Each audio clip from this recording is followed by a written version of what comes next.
अयोध्या राम मंदिर मुबैना चंदा स्कैम के सिलसिले में अविनाश शुक्ला को गिरफ्तार किया गया था। बताया जाता है कि अविनाश की एक गाड़ी को भी पुलिस ने तहवील में लिया है। उसे पुलिस स्टेशन मुंतकिल किया गया है।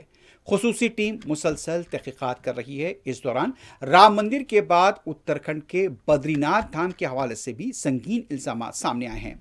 बद्रीनाथ केदारनाथ मंदिर कमेटी ने मामले की तहकीकात का हुक्म जारी किया है। कमेटी के अहदेदार के मुताबिक देहरादून में वाक़ भैरव सेना नामी तंजीम ने इल्ज़ाम आयद किया कि बद्रीनाथ धाम में तैनात एक मुलाजिम अतियात और नजरानों की रकम में खुर्द-बुर्द कर रहा है, लेकिन इस बारे में कोई सबूत को पेश नहीं किया गया।